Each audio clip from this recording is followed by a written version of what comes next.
here, welcome. Because this is a different video than I normally do, so I might catch some new people.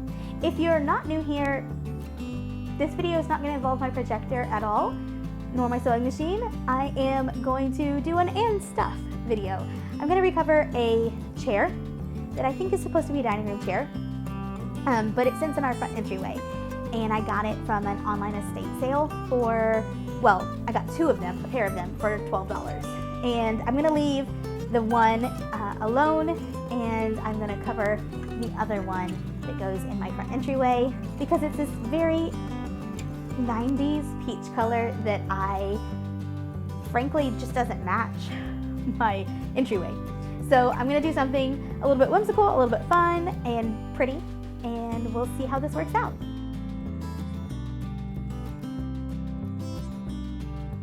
So the first thing I'm going to do is take cushion off the chair frame, which it's conveniently begun to do that on its own for me. Look in here, I can see there's a Phillips head, which I have a Phillips head screwdriver, and I am just going to unscrew that. And these two remaining screws, that was really easy. Did it actually work? It did. All right. And then I'm just going to go place the frame of this chair. I left it upside down so the screws would stay in the holes and I don't have to fuss about that. And I'm going to take this lovely cover off.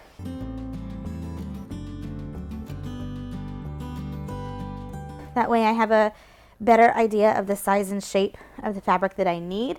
I'm going to use this fabric on it, and I want to be as conservative as I can. Not to mention the vinyl only goes to about 17 inches. It's only 17 inches wide, so I'm going to have to figure out where the seam needs to be. Editing Branolyn, just kind of hopping in here to say that ignore everything I said about the vinyl here in this little piece right here, because it did not work out. And if you skip to the end of the video, here, I'll throw up a timestamp right here, then you can see the lessons that I learned and what might work doing it differently. But most of the rest of this vinyl stuff will probably get cut out because it didn't end up on the chair in the end. Now, I might start taking this off and decide I'm just going to go over the top of it, but because it's this peach, I'd really rather remove it entirely. So we'll see what happens. Digging through this tool bag, which is just the random tools that my husband has relegated to our house versus in his shop, I'm just looking for tools that might be helpful. I'd really like a I'd really like a flathead screwdriver. And I have found one. A pair of needle nose pliers would be nice, but apparently we don't have those inside. So, just gonna dig in.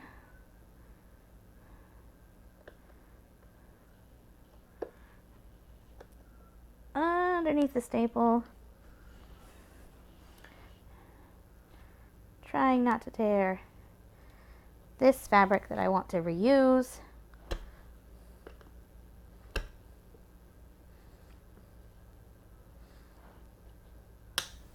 There we go. Popping it up enough that I can grab it with the pliers and then wiggling it on that way.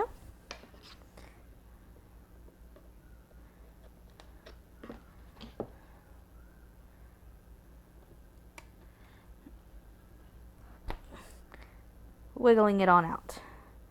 Yeah. Straight in the trash can. And I'm going to repeat that a bunch of times while I take this out. You know, if I were fancy like some other YouTubers are, right now is when I'd be like, this is the perfect time to listen to your Audible account. By the way, this video is sponsored by Audible. But I'm not that fancy. I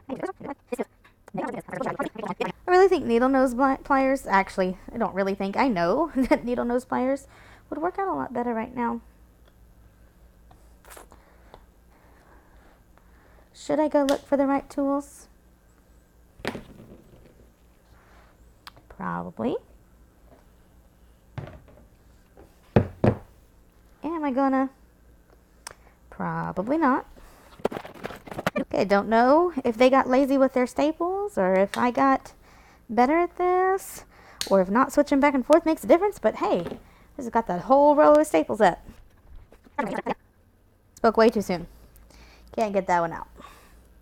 Or that one. Awesome. Okay. Time to go find a proper tool. Actually, maybe I have one. I have what's possibly a worse tool. Still not needle nose pliers like I wish, but maybe better. Hey, not the needle nose pliers I was looking for, but much better. Oh, this chair construction is interesting. Particle board. This feels like the back of a rug, not real sure what that is. Haven't got enough layers off. And this is either the canvas, I'm pretty sure this is the canvas original, just canvas backing that they put on. And then this lovely peach. Well, we'll see, we'll keep uncovering. Backing piece salvaged and to be reused. This has about 8,000 more staples. So I am going to grab my phone so I really can listen to / watch something and get all these staples out, and I'll meet you back here.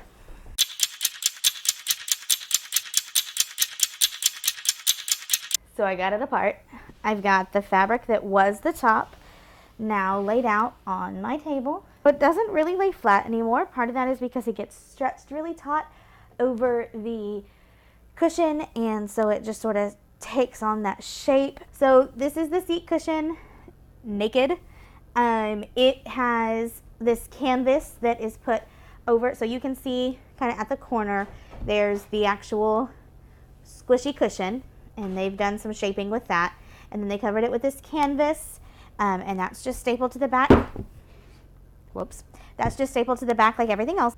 They did, though, cut out the corners, not even very neatly, so that the corners don't get too bulky, because they definitely would otherwise.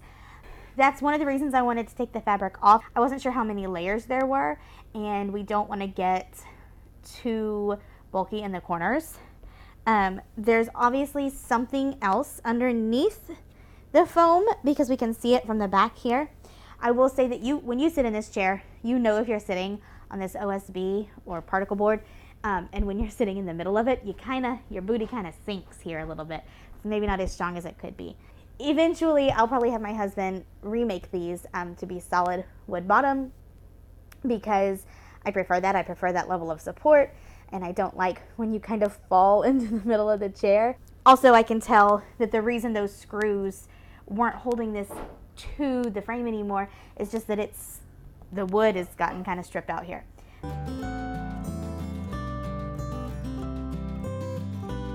If I wanted to be super fancy, I could press it and get it really flat and take a pattern off of that.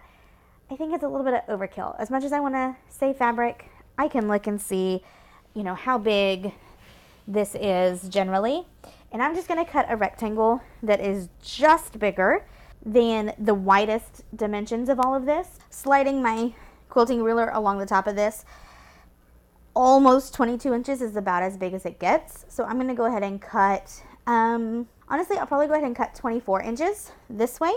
That way I can really have enough fabric to pull, and then, like I said, I'll trim it up later. So I'm going to make myself a reference right on this. This is a friction pen that could be erased, but I'm throwing this away in a minute, so it doesn't really matter what you write on this with. That's just what was handy for me. Now this is over 24 inches, which is the length of my ruler. That's about almost 26 inches. So I'm going to do 28 that way. Which is, I was expecting it to be a little bit more of a rectangle than that. That's only 4 inches difference. I do want to fussy cut this a little bit.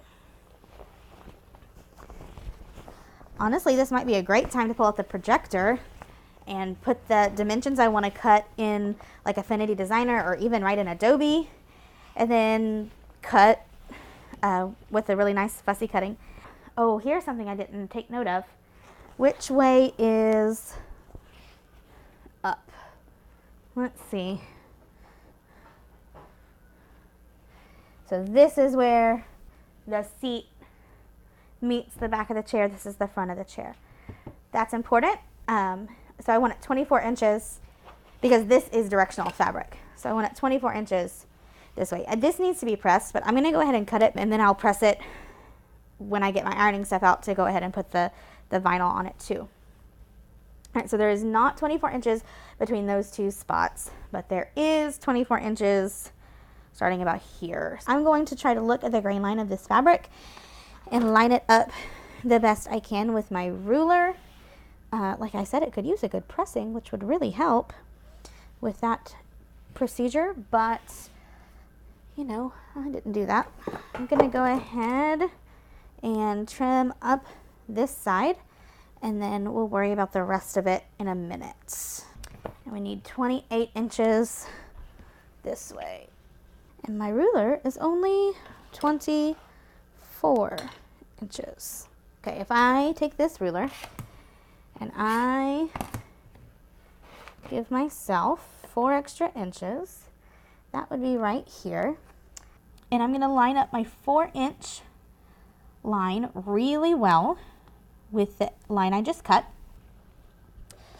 And then up at the top, I'm gonna kind of use the inch lines on the rulers and move to the very top there where I can hopefully, theoretically, cut a really nice straight line across this way. And I'm gonna go ahead and cut this a little bit too, so that gives me kind of a reference point for the next line I cut.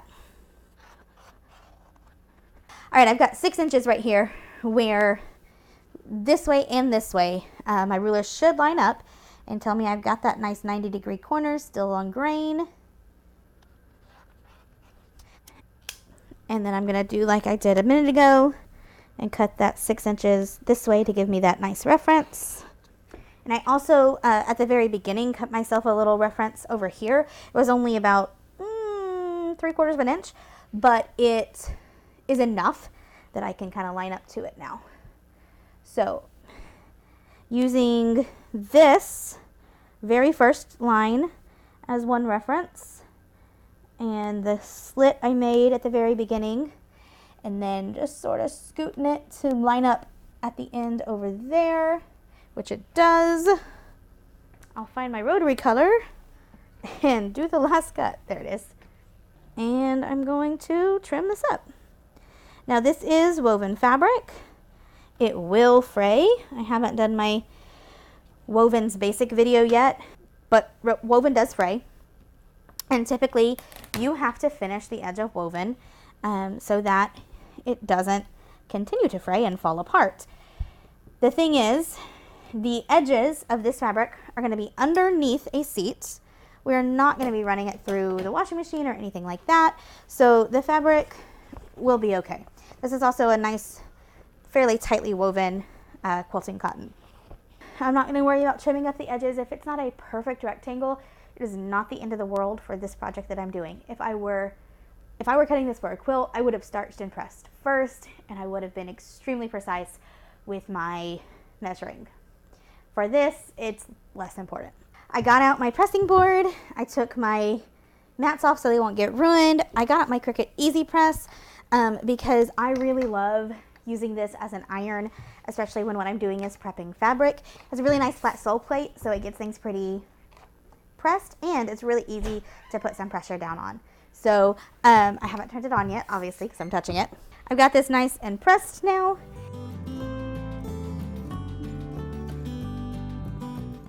The staples that I had were either too long or too short. I went with the too long ones. Would it be better to go buy the right size Yeah. Am I going to do that? Nah. So they'll be a little bit too long. They might not go all the way in, or I might go ahead and hammer them in the rest of the way. They're not so long that they'll be poking out the top. They're just a little bit longer than what was there and what I would have preferred. Here's our fabric. I'm placing it face down and double checking myself because I think this is right, but double checking. The heads are that way, and I'm going to place it down. Because this is an actually directional print, I'm going to be a little more fussy. If it was just a solid piece of fabric, I would kind of just pop it on there and go, not worry too terribly much about it. Now because this is thin, things will show through. I'm making sure that I grabbed any loose threads. I'm hoping that name doesn't show through. We should test that. If you look really hard, you can sort of see that maybe something is there. You can't see the difference where the corners got cut out. So I'm going to go with this. Flipping it all back over. And here we go. We're almost done. All right, I'm going to start by pulling it kind of taut there. I'm going to take note of where the last layer of staples is because I want to be farther away from them. So they're pretty close to the edge. So I'm going to go just a little bit further from the edge and put one staple in. And then I'm going to turn this whole thing around. I'm going to push my seat against the fabric, make sure I've got it really nice and taut. Pull it back over here. And staple again. And that one did not quite go all the way in. So I'm gonna just give it a quick hammer, and that one too. So let's flip it and look. And yeah, back over. And so I did kind of the back and the front. Now I'm going to do this two sides. And this is kind of at an angle, so I just want to make sure that I'm pulling in the direction I should be. And I'm going for about center with these, but I am certainly not going to, you know, measure and be precise.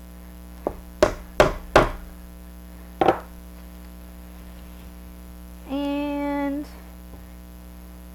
this one, I'm just going to kind of push and pull and make sure that things are pretty taut.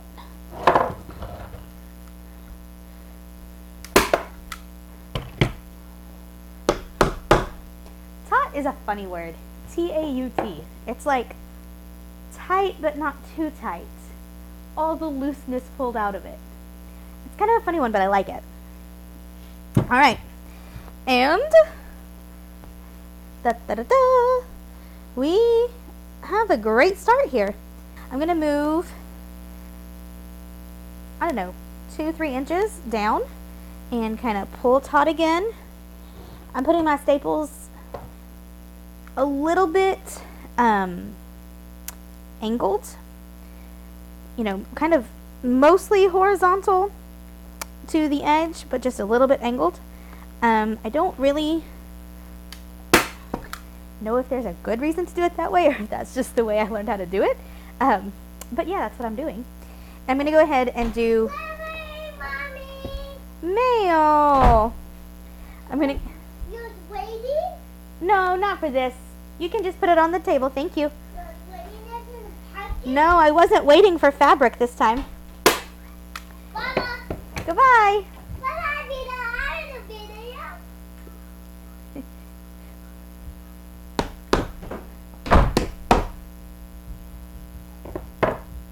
We've been waiting for a lot of fabric for their dresses. I don't know if you can see the fabric up here. It's kind of ugly, so I probably cut it out of the frame. But that's my next project, is princess dresses for birthday girls. All right, so I've got 3 staples across the back here, and I just realized that the audio is probably terrible for the last bit. Hopefully I figure out a way to make that work. My iPad was still plugged in, and I meant to unplug it before I started recording. Oops. Okay, so I've got my 3 staples along this end, and now I'm going to turn it and do 3 against the other. You always want to make sure that you're working on one side and then the opposite. We're not going to go clockwise around it. We're going to work on one side and then work opposite of it. We want to make sure we're keeping things straight and taut. If you see any wrinkles forming, now's your chance to straighten them out.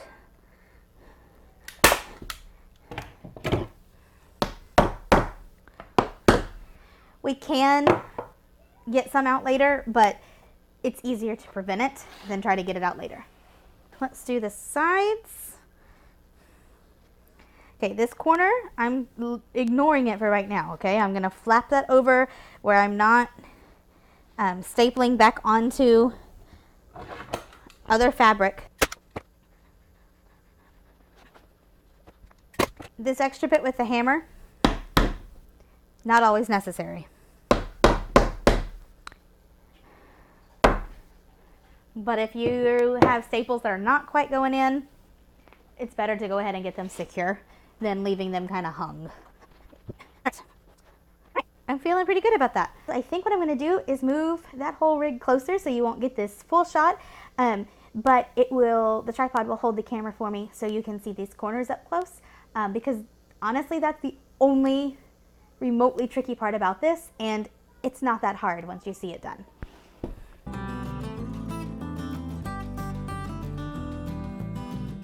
Here, this is the one you can see the clearest, so I'll try to work on this one.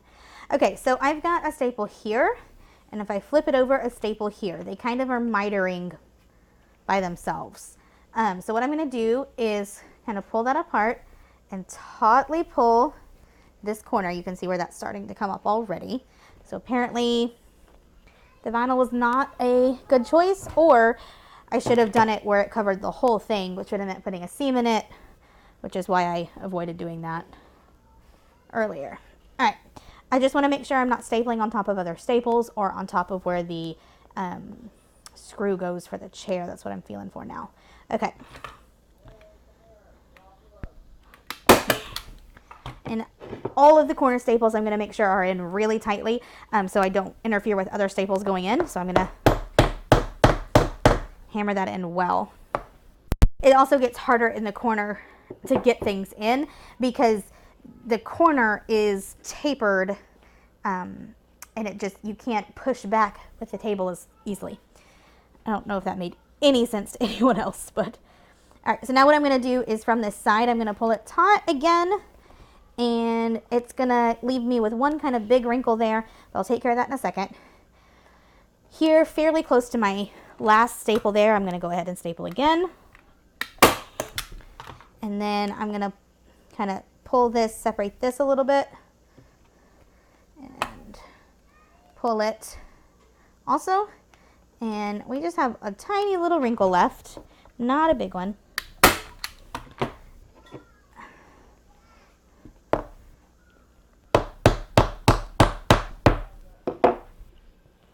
And that's looking pretty decent. I think I might want to pull a little bit more on it in a second, but I want to work on the other part of it before I do that too much. So I'm going to sort of pull that out of my way, this other side I was working on, and go to the back. I can be a little less fussy with the back because obviously it's going to be against the seat back and you're not going to see it as much. So it's got a bit of a tuck in there, but I'm not going to worry about it as much. And we're also seeing that I could probably pull a little fabric that way too. So I'm just going to start stapling and smoothing as I staple.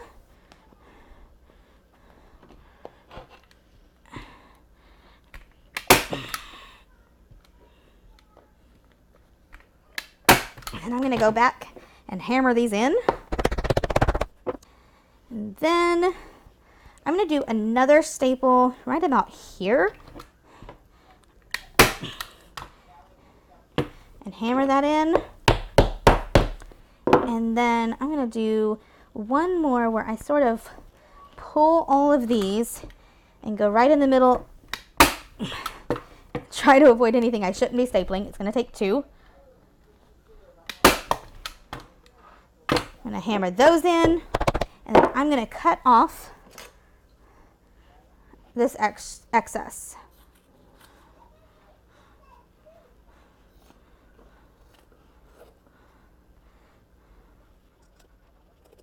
Now, you notice I didn't cut all the excess off yet. I want to make sure I have enough to pull on and really make sure I'm happy with everything. I'm probably going to put a few more staples in here along the sides. So I'm going to change from this view you've been watching to kind of a time lapse and see me finish it out.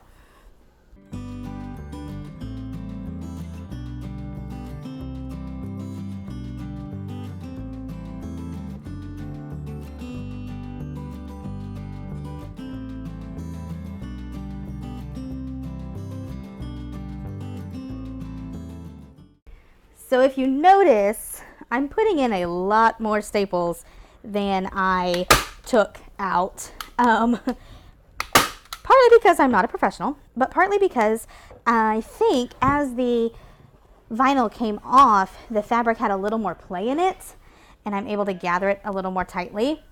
And so I think that I'm just having to go back and fix that a little bit. And, you know, future Brandolin is going to curse this Brandolin for putting in so many dang staples whenever it's time to take this apart. Maybe we'll just make a new seat then. But I'd rather be happy with it now than be taking out fewer staples later. Just want to note as I'm kind of cleaning this up that you don't want to cut too close to where your staples are, because like I said, this is this is woven fabric, and woven fabric will fray, and you want to make sure there's enough weave past where you've put a sharp hole in it to kind of hold itself tight and good.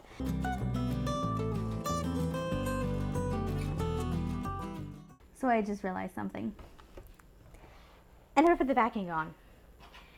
In my defense, I've done this plenty of times. Not an expert in the least. No one hear that.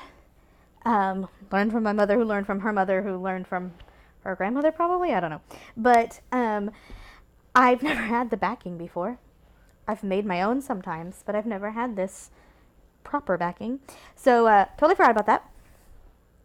And so yeah, I am going to put this on now. I think kind of opposite of what I did last time. I'm going to try to kind of hit the corners first, and then I'll hit the middles, because I want to make sure that I am lining it up properly. Thought I was done with the staple gun. Glad I didn't put it away. You know what? I'm not going to hammer these in. I don't think they'll take much strain, and I don't want to make too much noise because, like I said, I thought it was done with the hammering bit, and my girls are going to bed. I'm doing these a little more horizontal as well. Mostly just trying to avoid the other staples.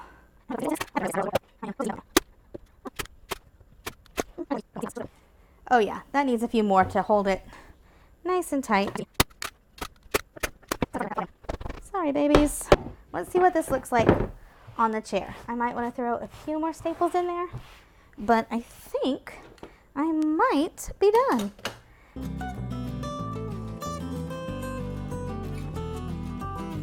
I shouldn't need a drill because these are all pre-drilled, and I should be able to just line everything up and get it back in.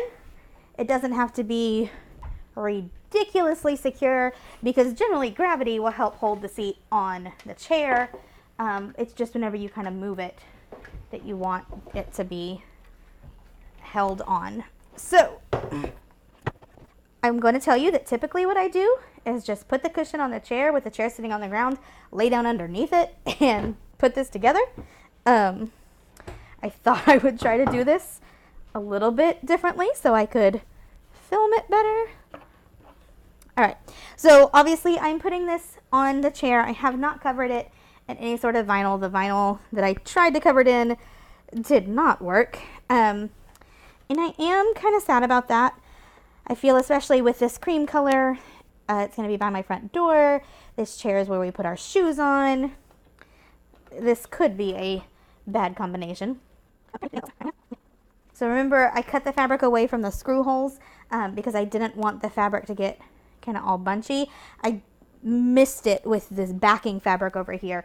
And here, I'll take a picture I can pop up there of how it got all bunchy. And I just didn't want that to happen with the main fabric. And flip the chair.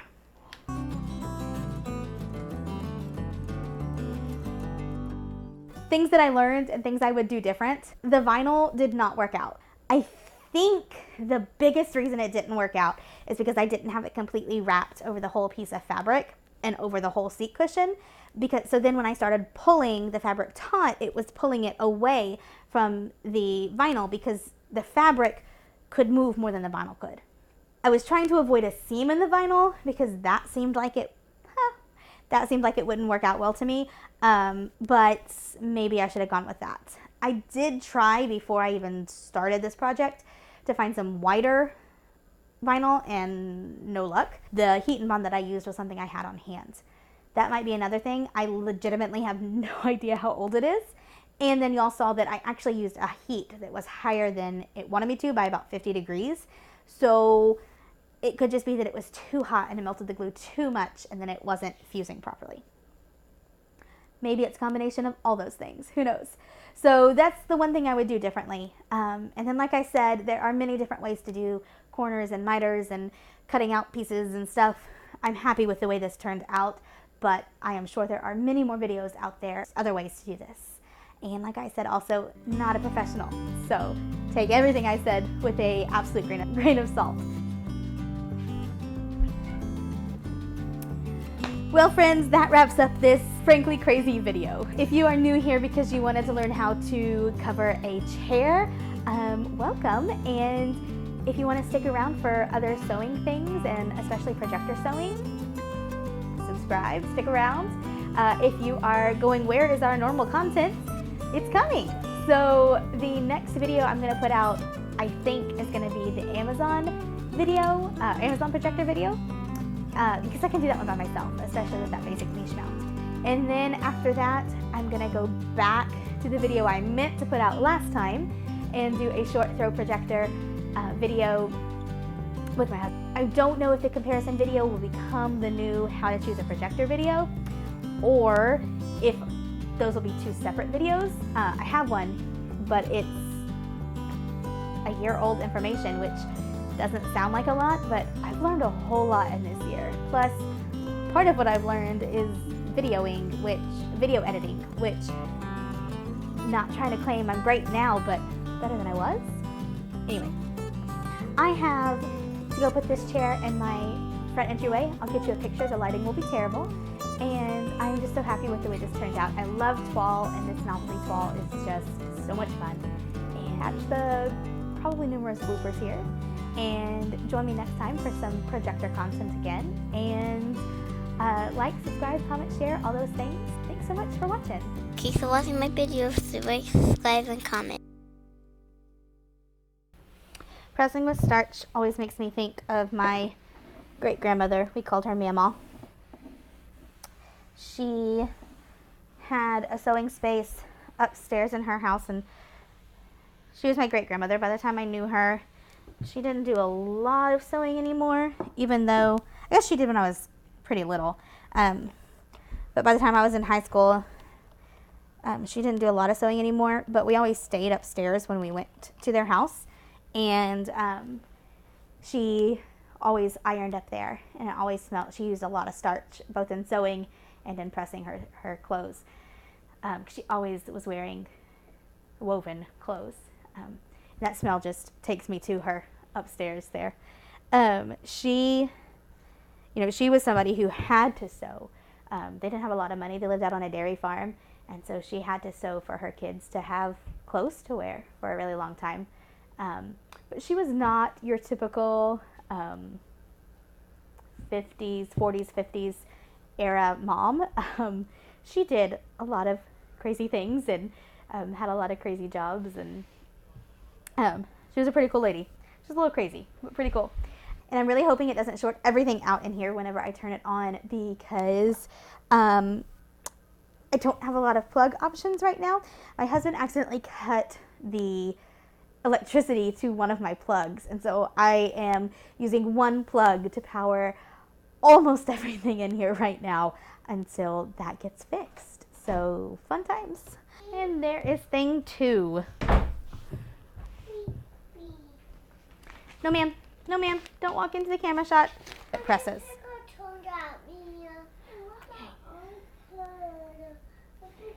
Okay, I need you to move that way out of the shop. Be very careful. Told you could have the iPad when I was done using it. Because whose iPad is it? Mama. It is. And who is using it right now? Okay. We're making a lazy video. That'll mean for more editing later, so future Branelyn will be very frustrated with me right now.